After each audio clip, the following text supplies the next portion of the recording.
Hey guys, Ty here. So after some recent news and some price changes, seems like Facebook is trying to kill already the Oculus Go, the first standalone headset from the company. So what does it mean for the future of this headset? Should you still consider it? And also, what does it mean for the future of all the other 3D OF headsets that are gonna come out in the future? Let's discover it together in this video.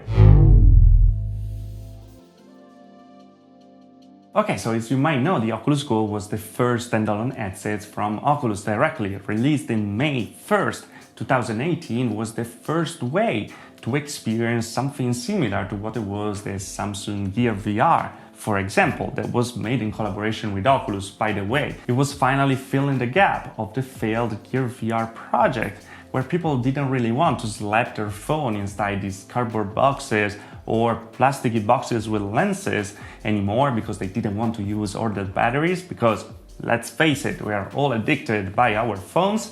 And well, Oculus came out with a solution. Let's put a processor and a battery directly in a VR headset and let's have a solution, a media VR headset for everybody. Now, the Oculus Go was 3D OF, it's still 3D OF by the way, so it means 3 degrees of freedom. You're able to look around but not really moving in the environment like it was the Gear VR. And despite this fact, it really was rocking some very interesting specs, where it had a very high resolution screen that is the same that we have on the Oculus Rift S right now, for example, and a new generation lenses from the one from the old Oculus Rift.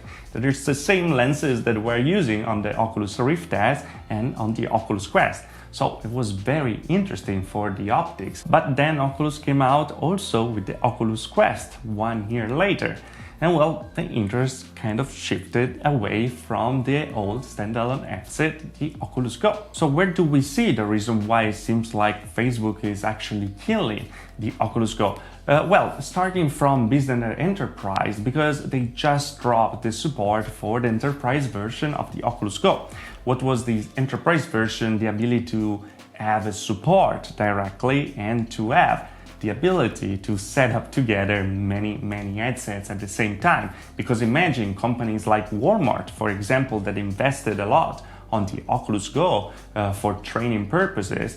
When they buy 200 headsets at the same time, they need someone to set it up all together. And they can't really start one by one, put it one by one, and set up one by one. It's just an impossible task that will take longer than doing a training at the same time again. So Upload VR discovered that they actually dropped completely the support. The only headset from Oculus that you're able to get for business and enterprise purposes is now the Oculus Quest, the standalone headset, of course, with 6 degrees of freedom and also hand tracking. Because we saw it during the last keynote at OC6, they were really pushing a lot on business enterprise, also for this headset, the Oculus Quest, because the ability to use your hands directly was made not for gaming, not for media, but really for training purposes. The ability to give the headset to somebody that doesn't know how to use it and, well, see his hands and, yep, I know how to use my hands. Pretty good at that. And of course, this choice comes to two facts. One is the fact that the Oculus Go gives a kind of misleading idea of what VR is right now.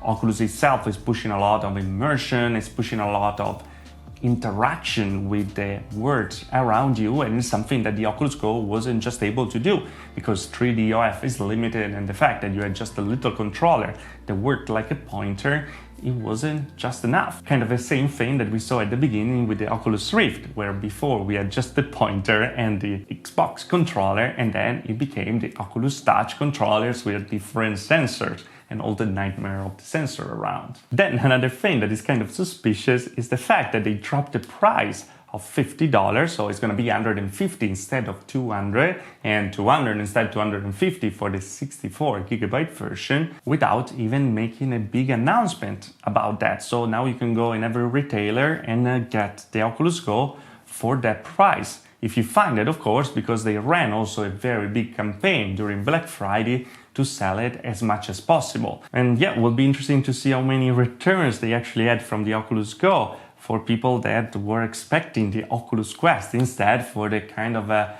campaigns that were going on in that period. And with all of this said, should you still consider an Oculus Go as a VR device right now? Well, the first thing you have to know is that you need to really know what you're looking at. The Oculus Go, it was an amazing device when it came out, but it has a big limitation, that is the 3DOF. So it's not kind of real VR. So it's great for media consumption if that's what you're looking at. If you just want to watch videos, 360 videos, or watch 3D movies in the theater, well, that's a great option for sure.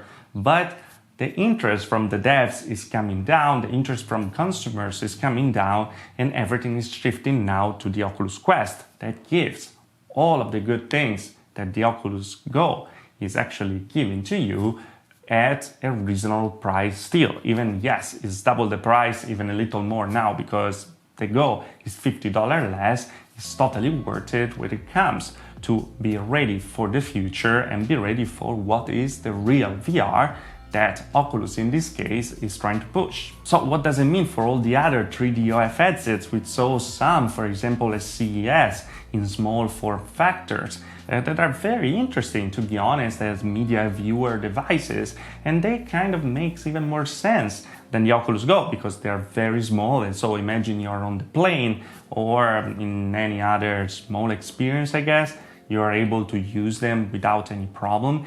Instead, the Oculus Go is still a kind of bulky, kind of big, but that doesn't mean that 3DOFs are gonna go away. And I have to say, unfortunately, because it's really not the real VR. And I think that Oculus is taking it away because it's kind of failing on delivering the real reasons why you should get a 6DOF instead of a 3DOF headset. And because of that, it's just better to get the 3DOF out of the equation and just leave the Oculus Quest as the only runner in this race. But I want to hear from you. Are you still interested in 3DOF virtual reality headsets? Do you see yourself still using them, or would just go for the Oculus Quest even if it's double the price? Let me know in the comment below. And guys, as always, if you liked the video, like. If you didn't like the video, dislike. Subscribe to the channel for more VR tech. And I see you guys in the next video. Thanks for watching. Ciao.